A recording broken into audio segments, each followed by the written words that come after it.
with a forced famine of 1.1 million Gazans. This is about corruption and criminality. For any Democrat inclined, I don't think we do that for free. AOC went on CNN to cover a range of topics in a rather scathing interview that has right-wingers furious, of course, because it seems like anything she does, the gremlins have to come crawling out of their mom's basement with something to say. And I thought we could drink some of those MAGA tears together by checking out the most engaging topics, breaking down what she means, and I thought it'd be perfect to start with her explanation of how Trump is not being unfairly targeted. Has there ever been a president, Republican or Democrat, that has been subject to this level of criminal charges, indictments, and investigations? This is not about party. This is not about politics. This is about corruption and criminality. We're talking about an individual who ordered essentially a terrorist attack on the Capitol of the United States in order to retain power. That is not about being a Republican. It is not about being a Democrat. It's about being an unethical and individual who is subject and prone to criminality. And unfortunately, this is the state that we're in. And I actually think that the fact that it's happening in so many places and so many jurisdictions. This is just spot on. The unprecedented part of all of this is the criminality of someone who is aiming to be president and still garnering a notable amount of support while doing it. In the past, any one of his 99 parts of baggage would have been wholly disqualifying. So of course, we've never seen actions like this taken on a candidate with him being charged and tried and having trials and all these things. But that's because Trump is the first candidate to engage in criminal activities on this level. Maybe other candidates did one or two things, but that would be completely disqualifying. Again, it would be like an affair was enough to knock, what was his name, Gary Hart, like the leading Democratic candidate, completely out of the race. But Trump can be found liable for sexual assault, liable for fraud, and have 91 charges and still lock down the nomination.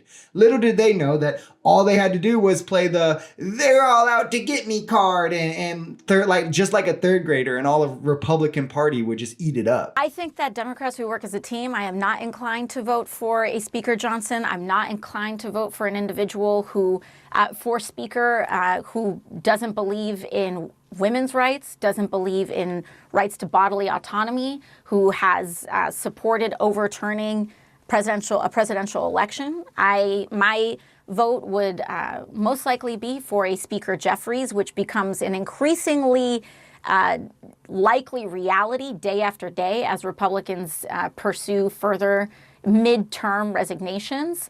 But, you know, I think for those of us and for any Democrat inclined, I don't think we do that for free. You have to think Democrats are in no way inclined to play ball with Republicans when it comes to legislative matters. I mean, of course, each side should be willing to come to the table, but in this kind of constant shuffling of the rank, ultimately just creating chaos and wasting tax dollars, only to then elect worse and worse speakers further from democratic values, deeper in the pit of election denialism and dangerous MAGA views, Democrats absolutely should just work together and continue to vote on what's best for the American people, not what's best for MAGA. Under Democratic control, we saw bipartisan bills like the bipartisan infrastructure bill, the bipartisan gun bill, and we also saw three major pieces of legislation in the Inflation Reduction Act, the American Rescue Plan, and the CHIPS and Science Act. Under Republican control, we've seen a historic speaker outing and multiple failed impeachment attempts.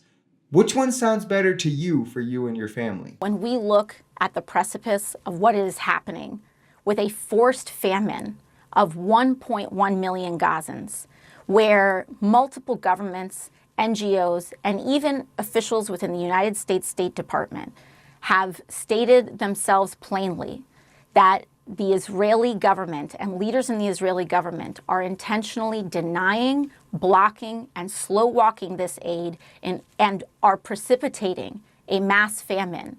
I believe we have crossed the threshold of intent. It is horrific. I think it is extremely clear and it is extremely important that all people understand the difference between people and their governments, Israelis and the Israeli government, Palestinians from Hamas. And this is very important because what you see is the constant conflation of all Palestinians to Hamas, either directly or through the instant demand that you condemn Hamas if you mention anything about Palestinians. That's just linking them as one in the same, because of course you can't grieve innocent Palestinian babies getting blown up without sympathizing terrorists. And the threshold for intent has well been passed. As she mentioned, when you're actively blocking aid from entering cities, Israeli citizens are dancing and celebrating this exact thing happening while Palestinian civilians are dying of starvation. The IDF is gunning down civilians who are running to the food trucks who do get through because they don't know when the next one is coming. It's been months since the last one came. You move everyone out of their homes. You tell them go north. You bomb north. You tell them go south to Rafah, and now you're gearing up to invade Rafah. What is safe? Where is your shelter when your house is rubble, when your safe zones are getting bombed? It's very easy to sit here in America in an extremely privileged position and judge those in need for what they should have done or what they could have done or how things should have went. You know, it's easy to tell someone that they shouldn't jump off a cliff. But when they're falling off that cliff, what they need is someone to save them, not someone who's going to look down and judge them for their mistakes or what they could have done differently. If you enjoyed this video, we're Social Society. We're a commentary channel influenced by politics, society, and the economy. We are pretty left-leaning on this channel, but we're open to our right-wingers as well. The biggest thing here is having conversations that get everyone to the bottom of the truth. If that sounds like something that could interest you, consider smashing that subscribe button, leaving us a like, or even commenting on this video. We even have memberships available as low as $3 if you'd like to support, because the only way we become a society is together.